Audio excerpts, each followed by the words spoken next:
Hey, hello, everybody. I'm Tahara Ezrahti, and I'm the owner of Applied Intuition. I'm a trained clairvoyant, and I also teach intuitive development classes. And my next class is starting March 22nd. So if you're interested in more info, you can go to appliedintuition.org. Today, I'm very happy to have Corinne Cevaer-Corey here. She's an Hello. astrologer, and we did an interview in January looking at the transits for 2023 and beyond. And today she's here. It's March 9th, 2023. And we're going to look at specifically the transits in more depth for the next 3 months. So March through June. And I'll also post the link to the interview in January in the show notes so you can go back and refer to that for some of the things that she might be talking about. Okay, so welcome, Corinne. So go ahead and tell us what's happening astrologically now. Okay, well, thank you very much for having me. And yes, a lot. It's quite actually overwhelming, the amount of cosmic activities, March, April, May of this year. So there are two major planets that are changing signs. Saturn is going into Pisces, just 2 days ago, March 7th, for the next 3 years. And Pluto is moving to Aquarius March 23rd. Those are two major events. And Pluto moving into Aquarius March 23rd, that's for the next 20 years. It will go back into Capricorn and back into Aquarius, but then it'll be in Aquarius for the next 20 years. So it's a big cycle. Mid-March, March 15th, we are ending the Mars cycle, Mars retrograde cycle that started in the fall of 2022. And so for me, when Mars is doing something, in this case, March 15th, it's a trigger. So it just could be, pushing over the edge. It could be just creating an event that if it had not been crossing that particular degree, that particular degree that Mars traversed in the past when it did its retrograde cycle became a hot potato, like a fired up degree. And now Mars crossing it, March 15th, may trigger a Mars event. And Mars has to do with action, the positives, action, courage. So it's giving us the courage to move forward. And it's a heart, courage, heart, action oriented, but it's also, anger, frustration, rebellion, violence, war. So Mars moving forward from being retrograde for a while, will that help people feel unstuck? Will it help them feel like they have more energy to launch things that they've been thinking about? Or right, and it has been stationed direct in January, so it's been forward, but it's truly finishing that retrograde energy that was about since the fall of 2022. Now March 15th marks the end of that. So it's really, what's interesting about that is that March 13th of 2020, that's when all the COVID lockdown stuff started. Right. That was when things that weekend is when things locked down. So do you think this might be kind of the conclusion of that and finally like moving beyond that? Would you say that would be a way to interpret it? Of course it could be also, yes, but Saturn, which just moved into Pisces from Aquarius March 7th, it moved into the preceding sign Aquarius in March of 2020. So, and Aquarius, one of the meanings of Aquarius is freedom. And with Saturn entering Aquarius March 2020, we saw a loss, Saturn, of freedom. So the fact that we are, and the Mars could actually emphasize the finding our free, like, our freedom coming back. Now mid-March is as you say, because of Mars, but it's mostly because Saturn is now moved out of Aquarius and moved into the next sign of Pisces. Okay. So also in March, we're going to have our spring equinox. We're going to have a new moon the day after. And both the spring equinox and the new moon on March 20th and March 21st will be conjunct, the sun will be conjunct Neptune and square Mars. So again, there is that Mars bold, courageous, moving forward energy, but there is the strong Neptunian energy, and Neptune rules Pisces, and Saturn just entered Pisces for the next 2.5 to 3 years, March 7th. So we are having a very strong Neptunian theme that's coming to us, to humanity. And so for me, how I interpret this is, I'm just saying it's time to raise our vibration, our frequency, the quality of our energy, the type of energy that we emanate, and the type of energy that we wish to attract. And therefore, it's time to raise the quality of our thoughts and be mindful of our thoughts so that we can attract, like attracts like, right? So if we have positive thoughts, we'll attract positive events and people and circumstances in our life. So it's time, like the universe is saying, humanity is ready, has reached a point where it's like that tipping point where it's ready to work toward our humanity, its spiritual awakening. And there is a big shift of focus in this month of March, change of direction. And I already mentioned that we'd lost our freedom in March of 2020. So now we're regaining our freedom with Saturn, which rules. It can have to do with limitations and constricting things. So then, Aquarius, that one of the meanings was liberty and freedom. So now so now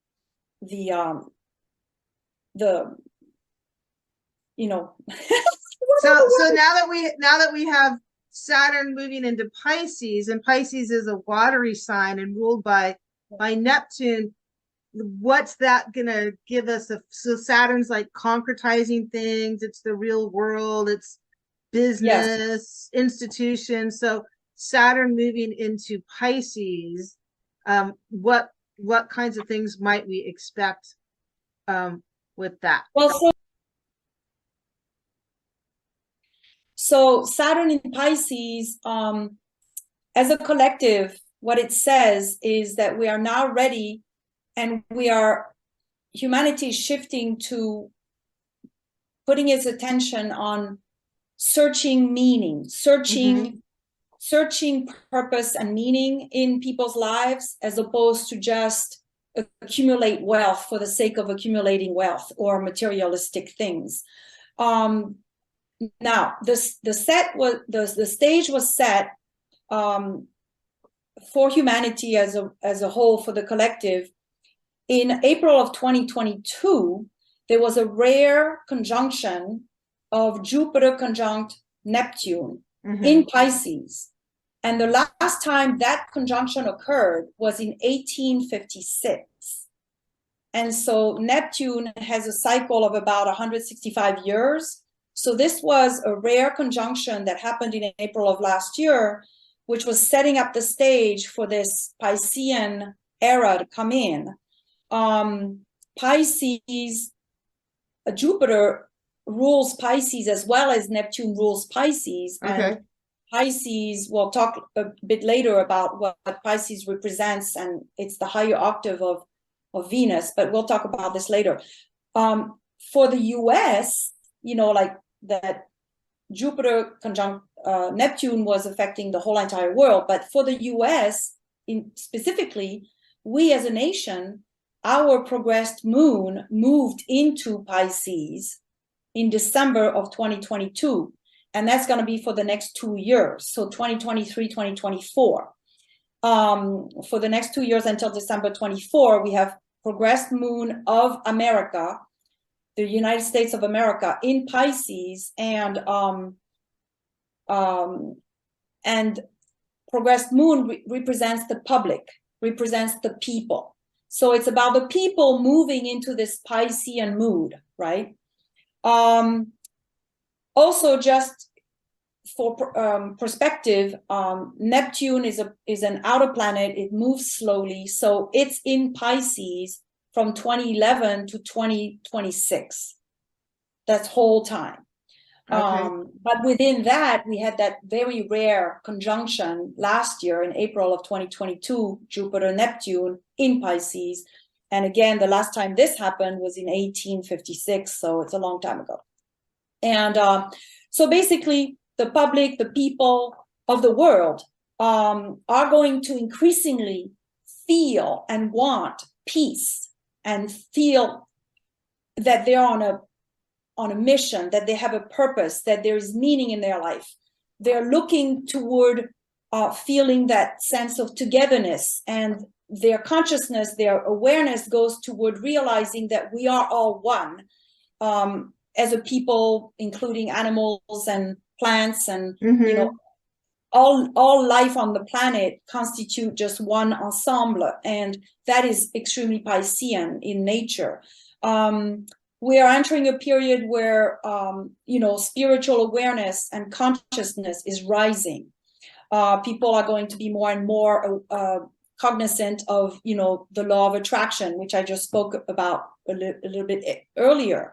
Meaning that whatever you put out, you get back, and it starts with our thoughts and the quality of our thoughts and the nature of our thoughts, and you know, working on being optimistic, and you know, being idealistic is not a sin, you know. It just helps us to concretize. Like Saturn in Pisces is going to help us manifest our dreams, concretize our dreams, make them a reality. But we have to dream in the first place.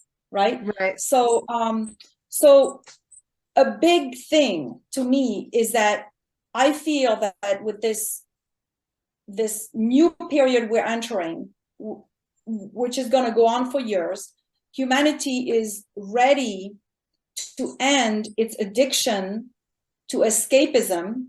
That's a Piscean theme. Subordinate, excessive assistance that leads to disempowerment. Wow. And dependence. And so this to me is big.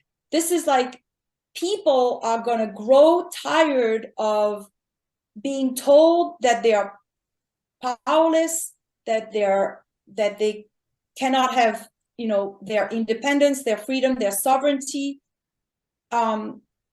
Humanity, I think, is preparing to end its addiction to fear and suffering. Because that is a concept, that is a belief system. And I think that it's time for us as a collective to shift away from this belief system, to shed it, to let go of it, to release it. Life is not about suffering. This is a belief system that has been imposed on us. You know, so would you say that Neptune is governing your belief systems? Is Neptune part of beliefs? Yeah, I mean, Neptune is the inspiration. It's the higher. Neptune wants to pull you up, and it wants to inspire you. It wants you to dream, and so, you know, about earlier what I was just saying about that we need to now raise our awareness and consciousness to realize that we have been addicted to fear and suffering and have accepted the systems in place. And I'm thinking in particular of the media, whether it's media or social media or any kind, to keep on perpetuating this fear, create more fear, you know, because ultimately big industries make money of humans feeling like victims. And so it's time for us to move forward and let those belief systems behind. And people will tell me, oh, this is idealism and utopia. And I will say, no, it's a choice. It's a conscious choice, but we need to choose. And we can choose to tear down the systems and the structures that are perpetuating enslavement, in particular of our minds. Well, that's what's so interesting, because, you know, Saturn also kind of rules fear, but it's real fear. And the Neptunian is more like the scary monster under the bed. It's the illusion of fear. So it's almost like Saturn's coming in and saying, all these things that you were tricked into believing were scary and fearful, like, that's not real. This is what's really real. This is what you really have to pay attention to. Right. And so it's like shifting the focus away from the scare tactics, the illusion of fear, the fear porn, to the real issues at hand. And some of those actually might be scary, but at least they're real. Yes. And so I think that humans progressively, as they, you know, rise their level of awareness and consciousness and adopt more and more spiritual practices, they will no longer accept to lose their mental freedom, you know, to social media, to media. And it's really time to release this in an everyday practice. So we've got to release our fear of missing out. We've got to, you know, let go of what no longer serves us, no longer serves the highest good of society. We have to dissolve, Neptunian word, Piscean word, let go, Piscean word, Neptune word, of what no longer supports us individually and as a collective. And I think that the Saturn in Pisces is going to help us put effort, work, you know, those are Saturn words, right, into our own spiritual awakening, Neptune and Pisces, spiritual growth. And that comes with taking full responsibility, Saturn, for our life, our thoughts and actions, and make conscious choices.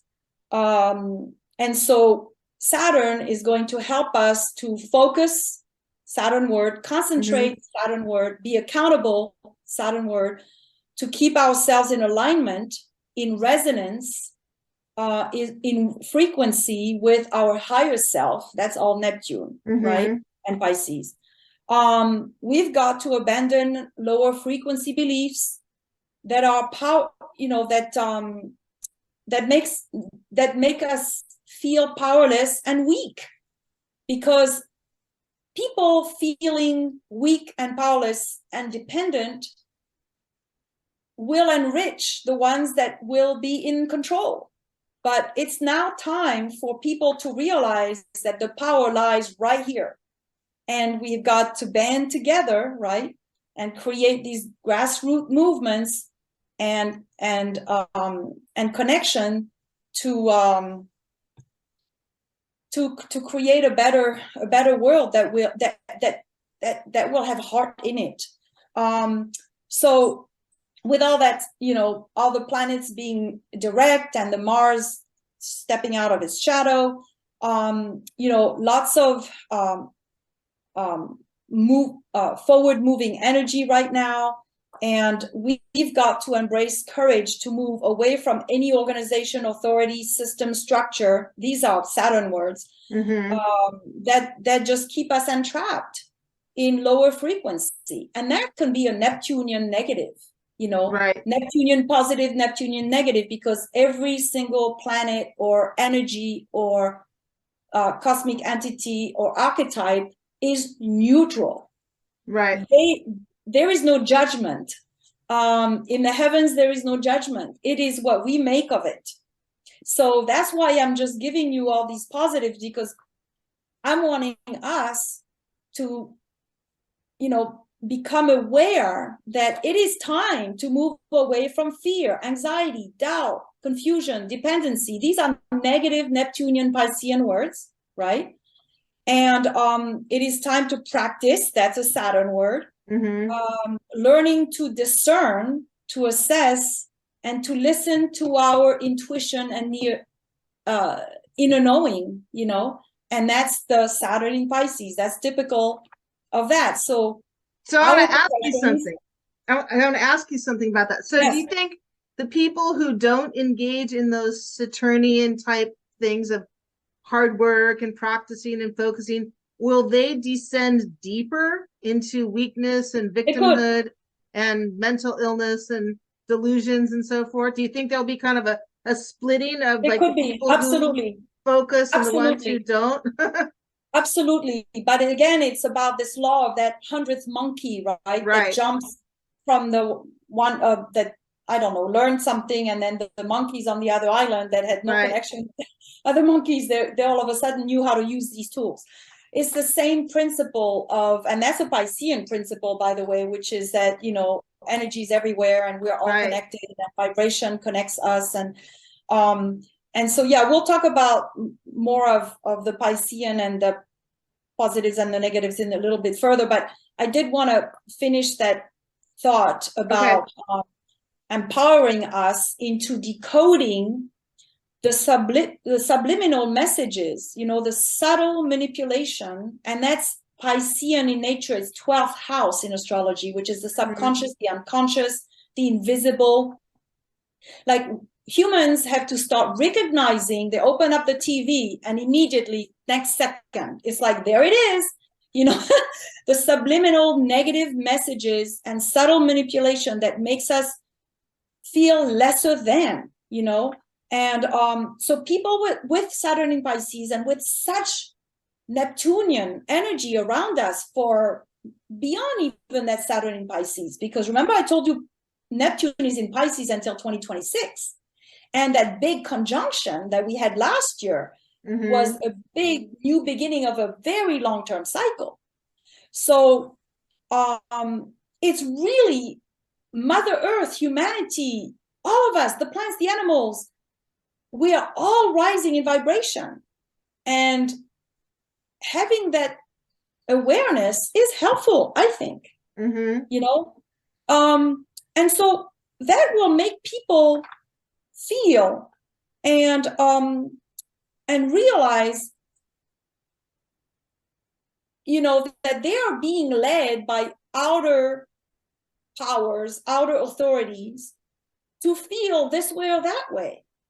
And their own intuition, their own inner power is being stolen or taken from them. Or given away. If they allow it. Right. And they will then, start making conscious choices that, hey, perhaps I'm not going to listen to this TV channel anymore, for example, or that radio show, or I'm not going to be hanging out with this person. Every time I'm even a phone call or in a real presence, I'm connected with this person, I feel bad afterwards. Something's not up, something's not adding up. Okay, I've got to make some choices here. I've got to cut certain cords, and I've got to move away from certain situations so that I can start feeling better about myself, and hang out with people who are going to be high-fiving me and supporting me, and people who are going to believe in me, and so so I think people are going to be saying, you're like the invisible, right? Is trying to make me feel not good enough, make me feel lesser than.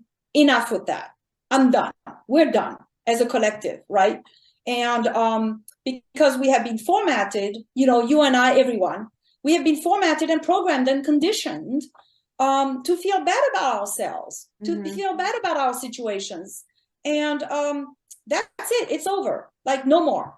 People are tired, and tired being tired, fatigued is also a Neptunian. We talked Right, about it. right. The And Piscean concept. yeah, and we're kind of using Pisces and Neptune kind of interchangeably because there's both those like they have the Same same thing. type of archetypal energies of Yeah, basically, watery. Neptune is the planet and Yeah, the archetype, and then Pisces is the sign of the zodiac that Neptune rules. right, And the right. 12th house is where, in the generic wheel of the zodiac, which starts with Aries, and then Aries, Taurus, Gemini, Cancer, and so on and so on and so on, at the top, Capricorn, Aquarius, Pisces is the last house of this pie that has been cut into 12 signs of the zodiac. Right. So Pisces is ruled by Neptune.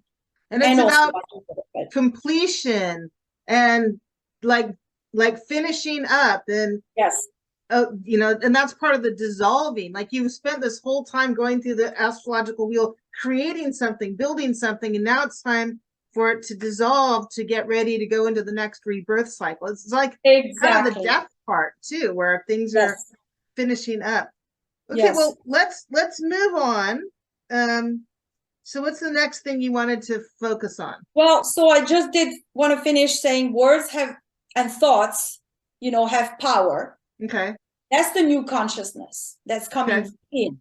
Words and thoughts have power, and that we need to move on from constant scrutiny and criticism and embrace the Neptunian concepts of compassion, empathy, understanding, you know, and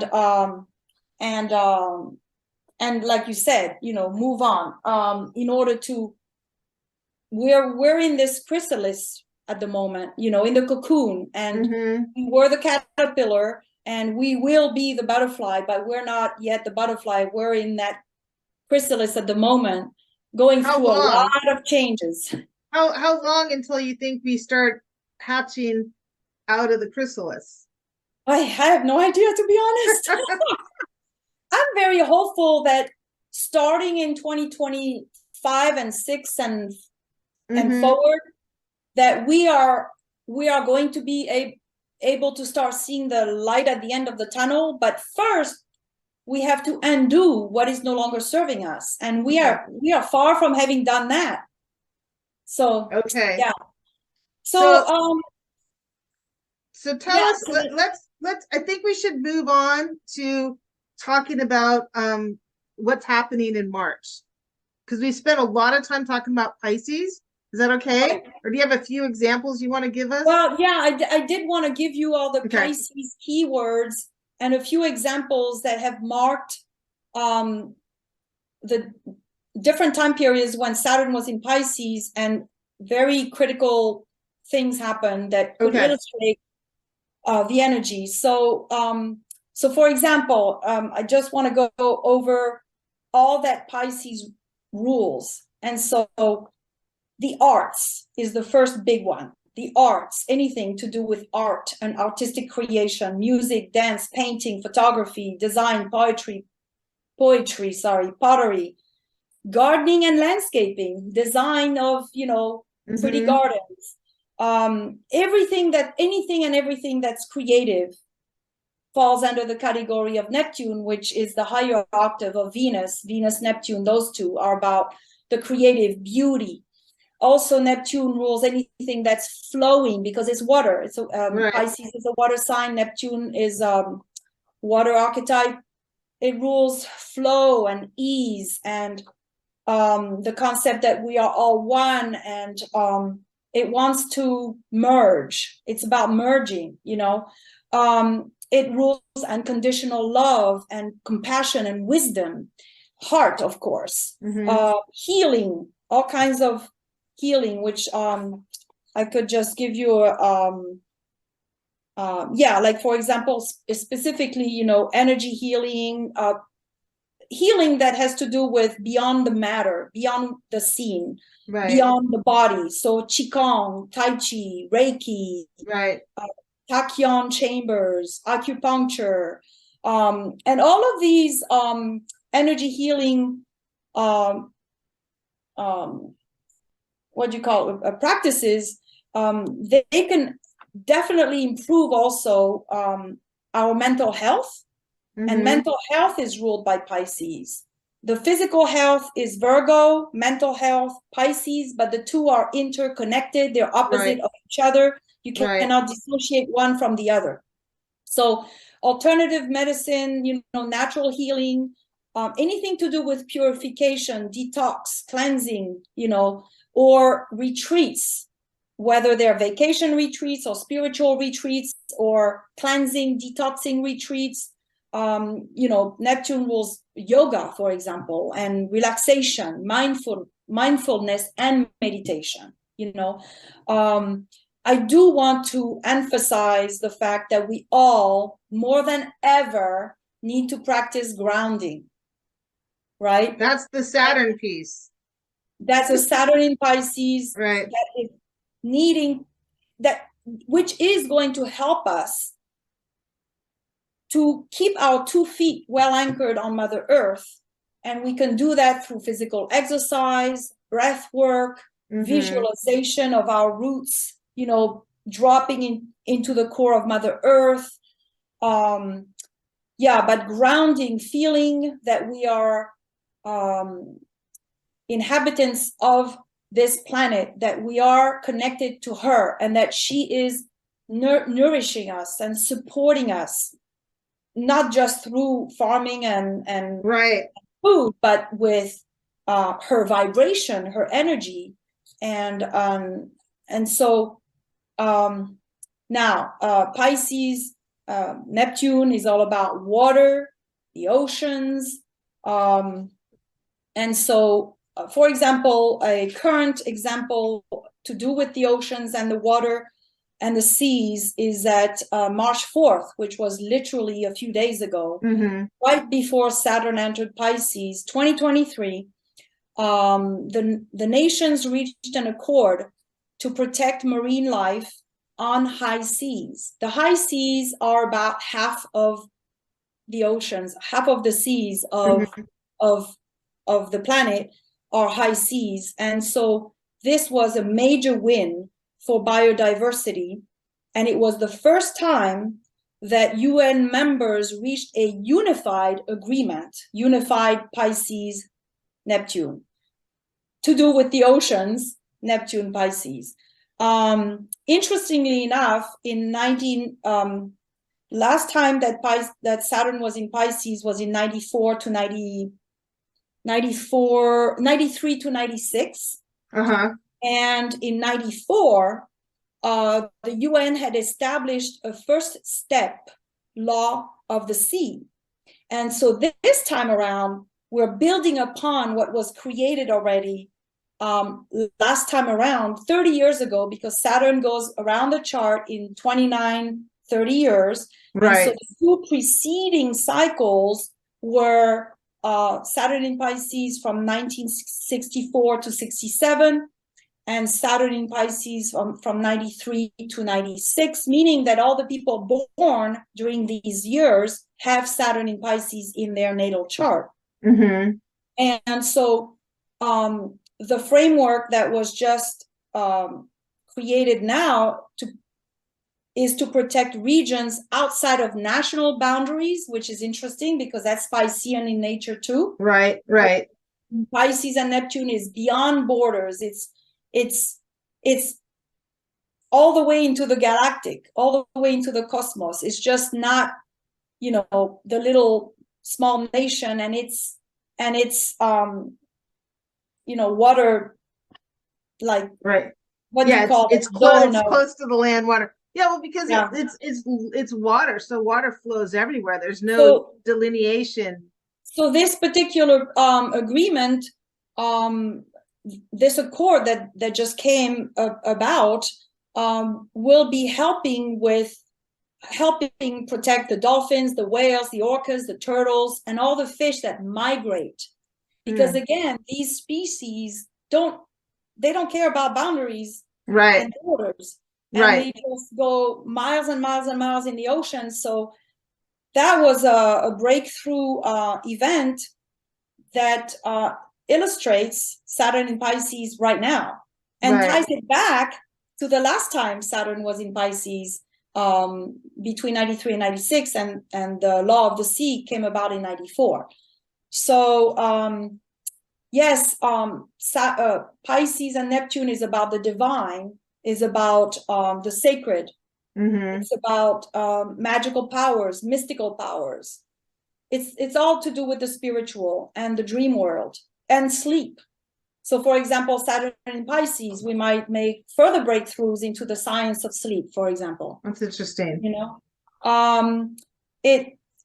Saturn in Pisces will help scientists and all of us find patterns that are invisible to the rational mind, and discover, you know, the secret language of the universe. So I know they're just going upon discovery as of late to do with the universe. You know, what about UFOs and extraterrestrials? Same thing. It's about that. You know, we're totally entering a period with the Saturn in Pisces, with the Pluto in Aquarius, with Uranus that's going to go into Gemini in 26. We're entering this period where we will, you know, discover that we're not alone. That it makes sense that we're not alone. I mean, and that there are universes upon universes, and that there is life everywhere, and you know, that there is an interconnectedness, and we need to awaken up to that. To me, is a fact, right? But not to everyone. Right. So it is the realm of the intuitive and the psychic, and basically Saturn, Pisces, and Neptune is the bridge between the seen and the unseen. You know, so we are going to become more and more in tune with, you know, we will growingly perceive the invisible world, will become more tangible to us. Right. Progress forward. Now, another aspect of Pisces and Neptune is the entertainment industry, film, movies, the visual arts, videos. And that is because they're about illusion. They're about fantasy. They're about imagination and visualization. So all of these industries include all the industries that resonate with these words that I was mentioning. So the religious establishments, anything that rules spirituality, anything that rules the film and movie industry, anything that rules the arts, anything that has to do with medicine, because that's the last piece of Pisces. Virgo is all about the healing arts and medicine. And so all of these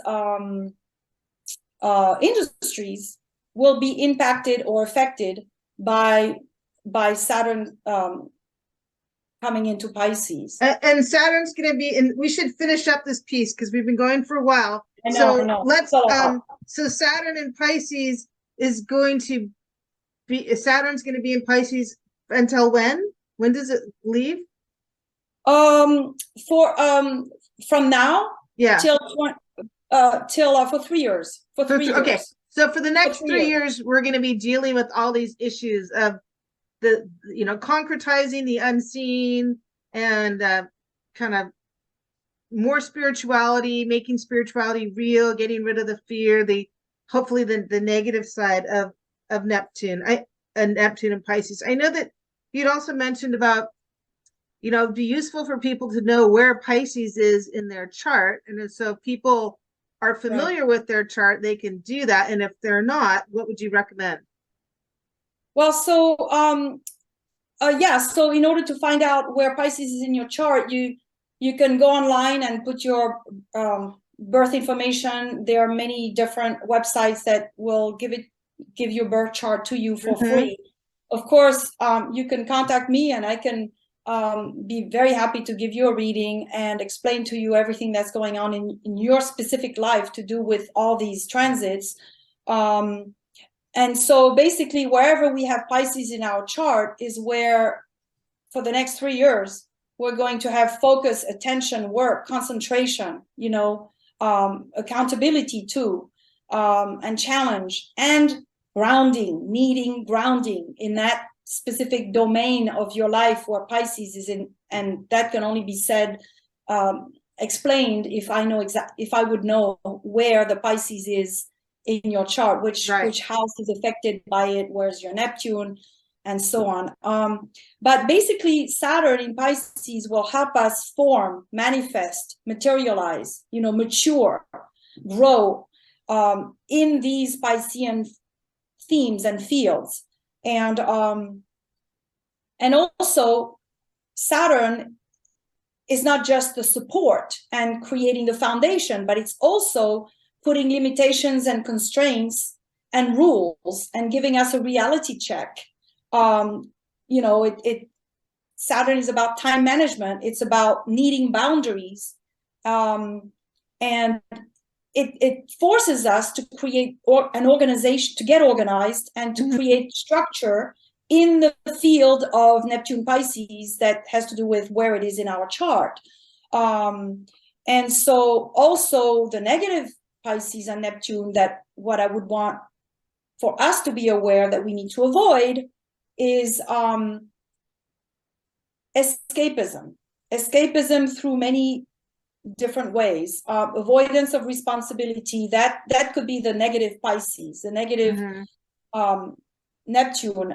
Addiction, drugs, alcohol, medication, substance abuse of any kind, in order to escape, in order not to face our reality, and but in a negative way, the proper way would be to meditate, to take yoga, to go for a walk, to exercise, to practice grounding exercises, and so basically the escapism or the addiction in excess will lead us to codependency and destruction, which is what I was saying earlier about us as a collective. We need to disengage from being dependent and play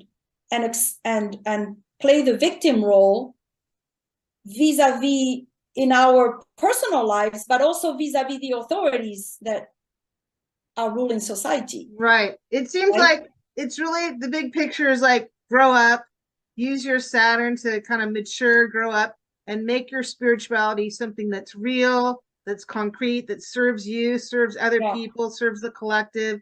And it's not this airy-fairy thing. It's actually grounded into reality. So we need to wrap up this section. We'll take a break and come back. I'll put your website in the show notes. And any final last thing you want to say before we wrap up this section? Yes. Where we have Pisces, we need to make our dreams come true. And we also need to let go and let God. And God could be life, flow, source, God and angels, universe, love and light. It doesn't have to be, a lot of people have preferred to move on from structured religions, and they just don't like the idea of God being outside of them. They understand that God is everywhere, within, without, and that's the Piscean concept. It's like we are God incarnate. Every cell of our body is full of love and light and God energy. The big word is surrender, and trust, and definitely work on our discernment, because with negative Pisces, there can be fraud, lies, and deception.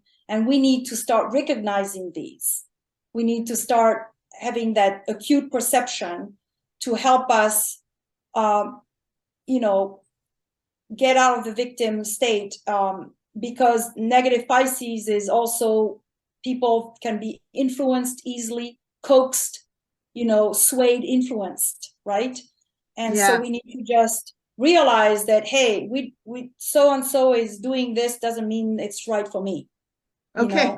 So that's so anyone who's interested in Neptune, interested in Pisces, interested in this big shift we're moving into starting now for the next 3 years, hopefully this has been helpful. And Corinne, I want to thank you again. We'll take a little break and then come back with part 2. Okay, so everyone take care and have a great day. Thanks. Okay, hi everyone. So we're back. We spent a fair amount of time talking about Saturn and moving into Pisces. And now Corinne's going to give us some dates that we're going through between March and June of this year. So go ahead and tell us about the equinox and the eclipses coming up, Mercury retrograde coming up, and what we can expect with those transits. All right. So as I said at the beginning of the first section, March 20th is the equinox, meaning that day we will have equal amount of light hours during the night and during the day.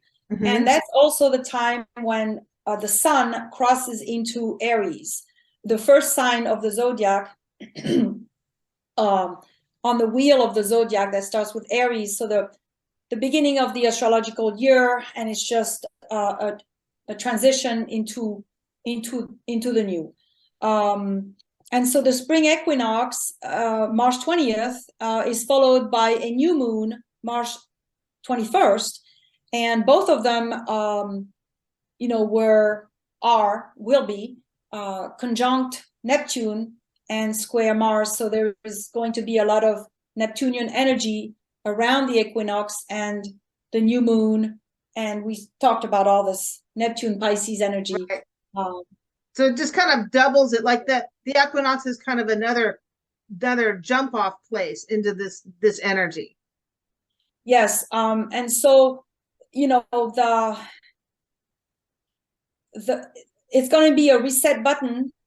And because it's in Aries, the sun entering the sign of Aries is going to be, bold energy, high drive, action-oriented period of time. But because of the Neptune, it's going to be about follow your instincts all the more, listen to your intuition. Aries is all about head first, just do it. In this case, we will need to incorporate our inner voice, our inner higher knowing, to guide us, to help us guide us into this ushering of this new energy that's coming in, with high Piscean Neptunian quality. And so it's like, basically, if I could summarize it in a few words, it would be divinely guided action, instead of being scattered and distracted and lose energy, because the negative Pisces Neptune can be a loss of energy, dissipation of energy, being completely multitasking to the galore and losing our sense of self, our identity. And Mars and Aries and the new season coming in is all about being concentrated into knowing who we are and what actions to take. Okay, great.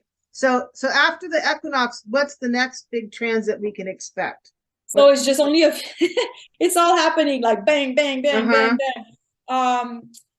We had March 7th, Saturn into Pisces. March 15th, Mars being clear from its retrograde cycle. March 20th, the equinox. March 21st, the new moon. March 23rd, which is huge, is Pluto moving into Aquarius, and that'll be for 20 years. And it's going to have a big impact on the world, society at large, the collective.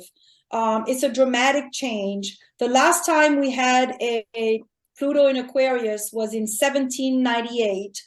Wow. Forever ago. And it's all about change.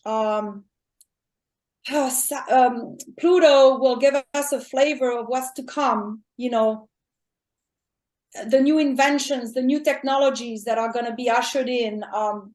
We spoke in the previous video that we did, right, the previous interview and podcast that we did January 31st. Right. We spoke at length about Pluto going into Aquarius and the energy of Aquarius, and Uranus in Taurus. That's also tying it in with ushering in new Aquarian energy. So what I do want to say right now, though, is that Pluto is moving into Aquarius. Therefore, it's leaving Capricorn, which is a sign right before Aquarius. And so prior to March 23rd, which is in the next 2 weeks, right? We may see a flurry of scandals I mean, we've had scandals nonstop. And Right. I did talk about this in the previous video, that since early 2020, we've had this big energy that's about undoing what's no longer serving humanity and working for us, and Right. and ushering new systems and new organizations. But Capricorn is ruled by Saturn, and it is representative of big structures, big organizations, big government, people at the top, the people who are in control, the people who are dominating within each and every one of these organizations. So it could be in the family structure, it could be the father, right? In the company, it's the CEO, right? In the government, the president. I mean, but not just the president, like all the people who are in charge Right. of particular domains, right? So with Saturn leaving Capricorn, going into Aquarius, but be mindful that it will come back into Capricorn June 11th until early 2024. Then it'll go back in, no, November of 2024. 24 is when it finally goes into Aquarius for good and stays in Aquarius. So in this period of back and forth between Capricorn and Aquarius, we're going to have all this Capricorn hidden under the rug. Perhaps, I'm not saying it is, but perhaps there was fraud. Perhaps there was corruption. Perhaps there were, dealings that occurred that weren't honest. And all this is to come to the light and to be released, and for the purpose of cleansing and dismantling, to redo, for the purpose of purging, right? We need to just be done with what is not working for most of society, not just what's working for the elite, but what's working for all of us needs to be ushered in. And replace what has been this system that has only served a few, right? And so March is really a transition month, and it really does usher in the new energy and break down the old, right? It's about the dissolution of old patterns, old belief systems, perceptions, limiting structures that have not worked for us. Well, in that first interview, the whole theme was we're in a year of transition. So we're moving from these old structures and we're in the kind of dissolving phase of them, getting ready to set the stage for something new to be birthed. So if people want to hear more about that, you can listen to our previous interview, and you'll get a lot of detail on Pluto moving into Aquarius. So what else can we expect this spring? So we're then we're moving into April, and we have eclipses in April, and we have Mercury retrograde in April. And interestingly enough, the eclipse period corresponds with the Mercury retrograde period. Date-wise, it seems to be like, poof, it starts both of them simultaneously and ends. And so as of April 7th, we're having Mercury entering this period of the shadow period. Forget about the technique of it, but the Mercury station retrograde, the day that Mercury station retrogrades is April 21st, but the Mercury retrograde period starts April 7th. That's all that people should know. And April 21st may be a trigger, the 2 days before April 21st and April 21st, like these 3-4 days around April 21st could be a trigger date. And then it goes direct May 14th. Mercury goes direct May 14th, but the end period of the retrograde is until, I wrote it down someplace. It's in June. June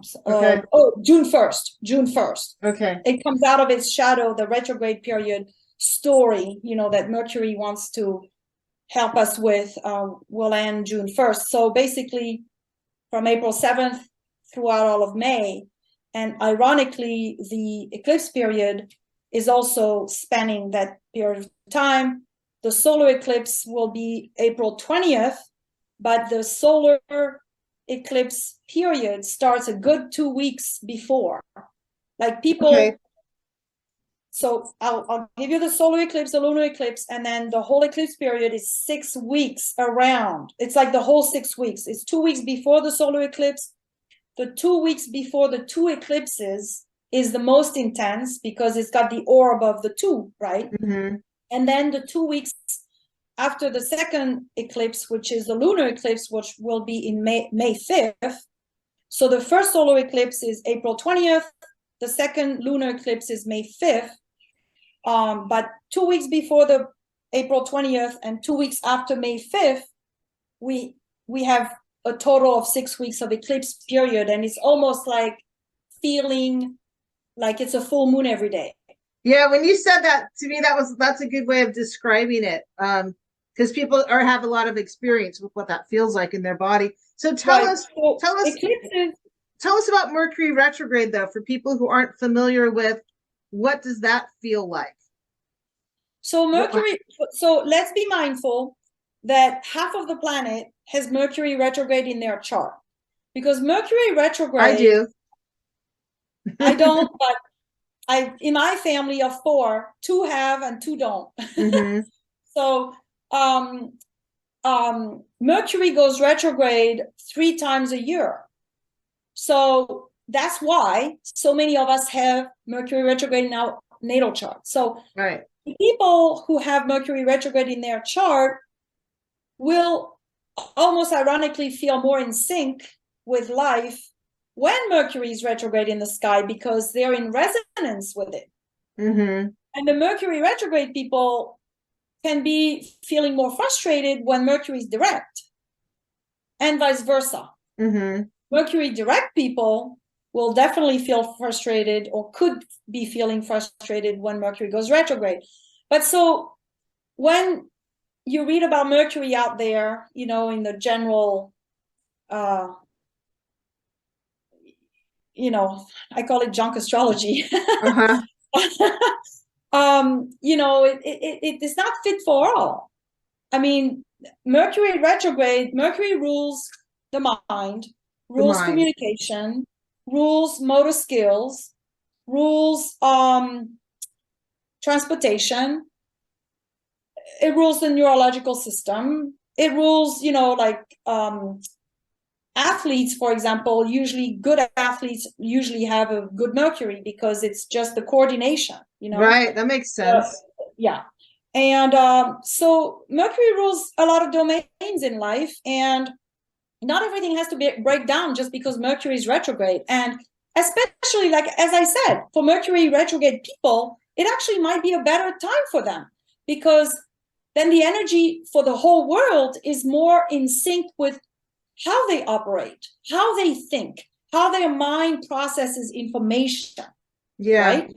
Basically, the Mercury retrograde versus Mercury non-retrograde in people's charts will explain how certain people will. It's just how we process information that's different.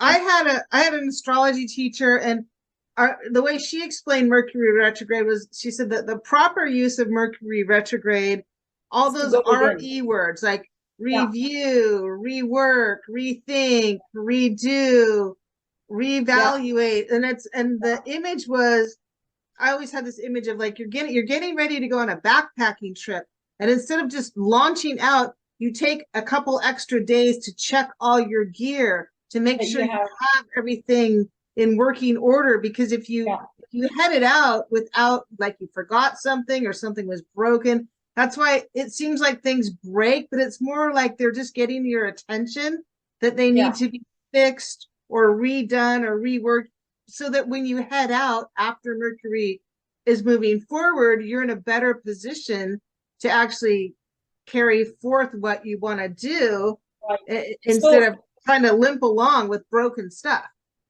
Right. And Mercury retrograde period could be a time when perhaps the energy is held in. It's definitely a time to go within, to do, self-analysis, self perspective. Like you said, revisit, reorganize, review, all the Mercury words. So, if it's got to do with motion, it's about taking 2 steps back for one gigantic leap forward once it goes direct.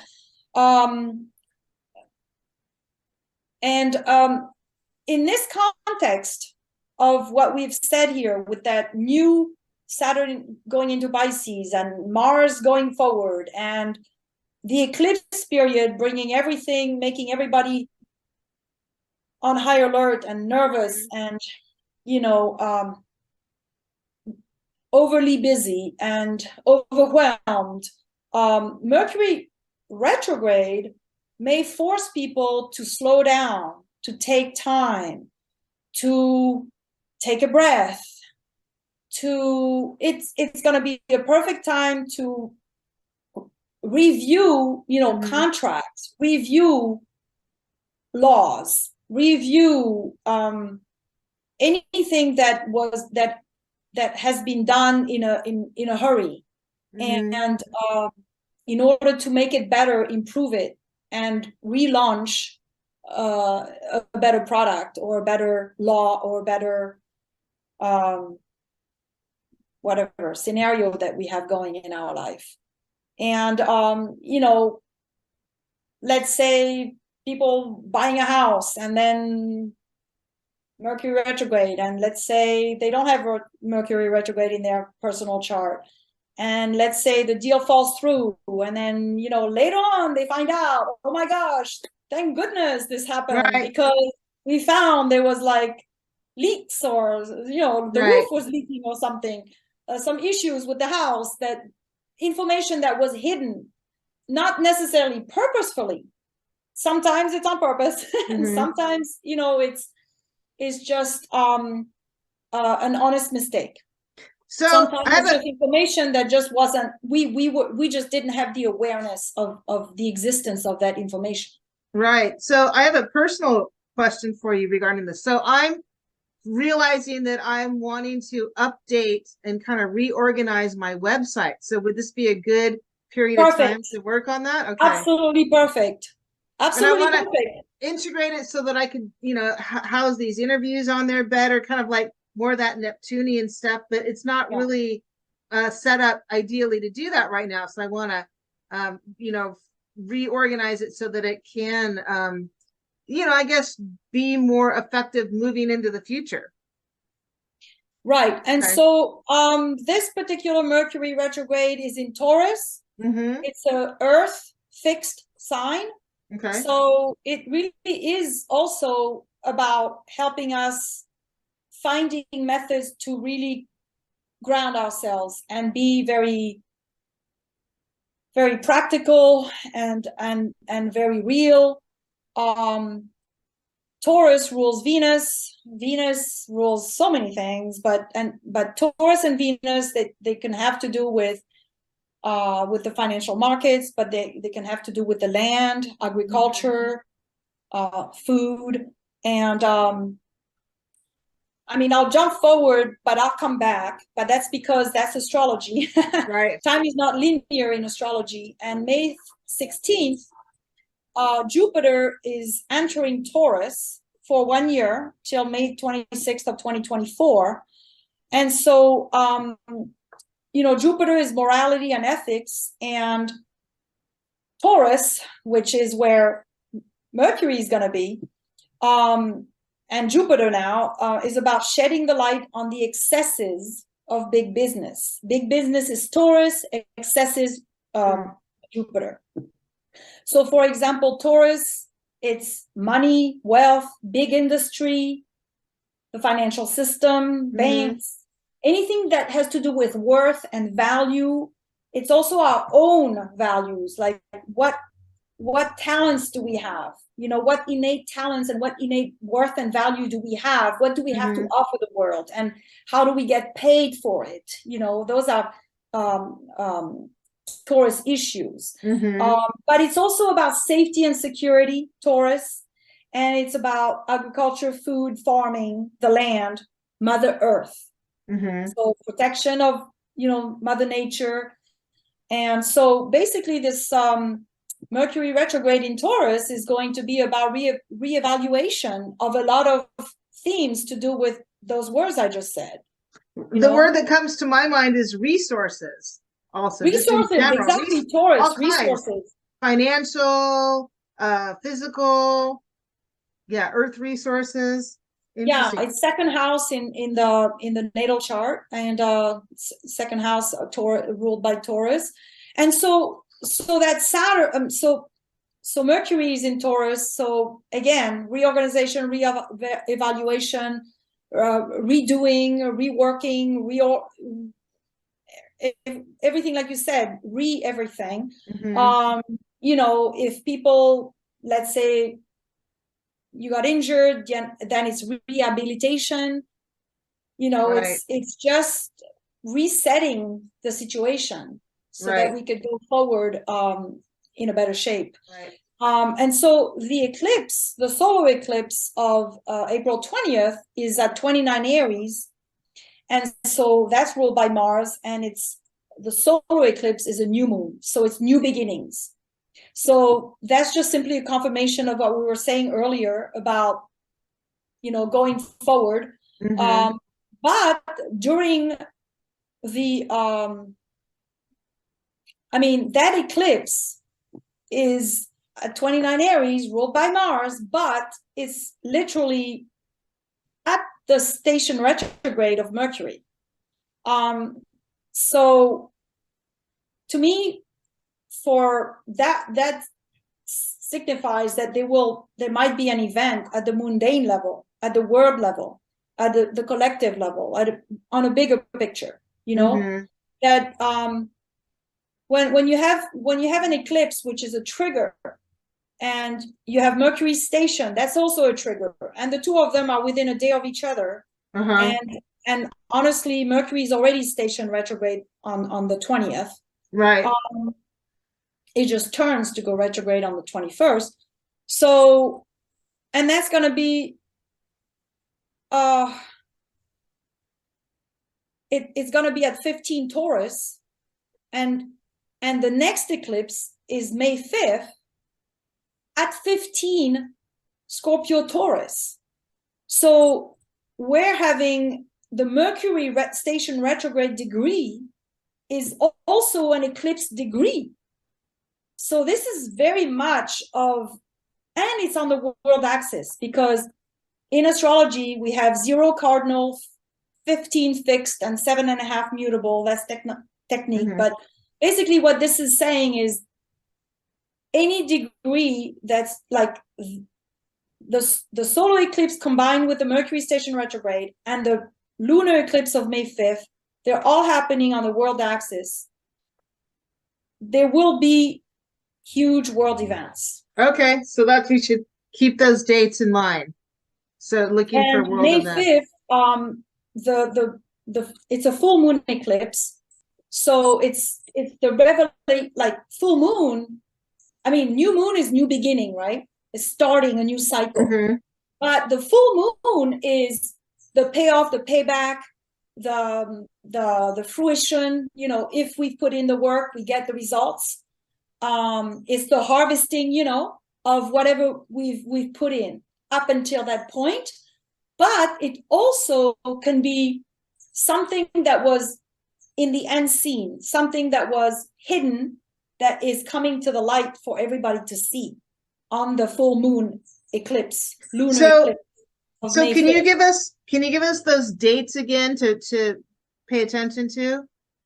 So, but again, don't forget that the whole entire period goes from April 7th.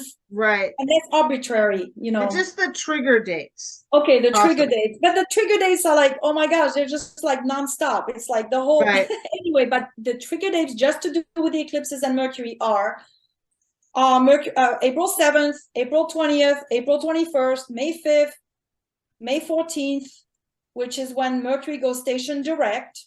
Okay. And then May 16th is when Jupiter goes into Taurus, which I mentioned already. Okay. And then we're headed into that late May, early June period that I told you. I literally looked at the chart and moved it by a day, hoping to not see a trigger. Yeah. And it was every day I had a trigger. Trigger meaning that there was either Mars or Moon or Sun or Venus at the exact same degree, either by conjunction or opposition or square, to a critical configuration in the sky. And so starting May 20th, with the first trigger being Mars opposite Pluto at 0 Leo to 0 Aquarius. Pluto just entered Aquarius and it is sitting at 0 degrees of Aquarius. And May 20th, Mars comes to 0 Leo and bam, makes an opposition with it. But we have to keep in mind that these two are making a square. The two of them are making a T-square. So it's a very explosive configuration with Jupiter and the nodes and Uranus and Mercury. And then going forward, every day we have something that happens that just basically lights up this configuration. So what can people expect with that? What kinds of events or circumstances might we see with those types of archetypes in play, and then these triggers? So what I'm thinking is going to happen or may happen is profound change, transformation, and release of the old Scorpio energy, which is about toxic, dark, shadowy, secretive, controlling, manipulative, bully, lies, domination, all this Plutonian, Scorpio energy that's the negative, that might have, gotten excessively represented in our world as of late. That there is going to be an increased momentum toward the people, we the people, right? In the Constitution of the United States of America, the people regaining their sovereignty, control over their lives. Like, there's just going to be crisis, maybe political, maybe social, maybe spiritual, religious, sexual. I mean, financial possibly. Financial, of course, financial with Jupiter in Taurus. That's, let's not forget, and we talked about it in the previous video.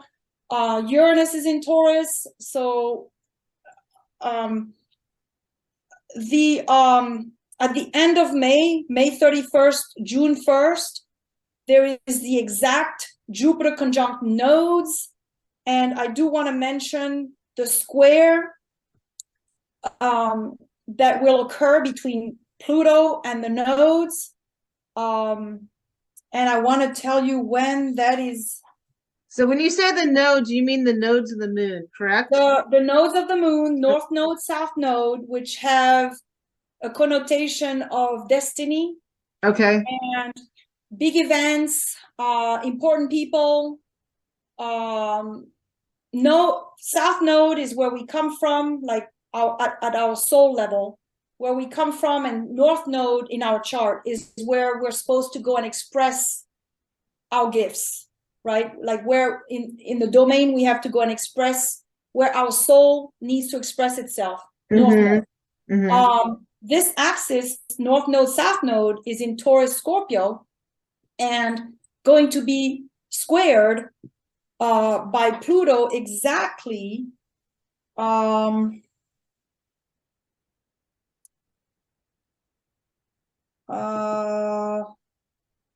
I have it somewhere, but basically what I do want to say to emphasize the importance of it is that Pluto square the nodal axis, the last time it happened was in 1789, and that was the French Revolution, Bastille Day.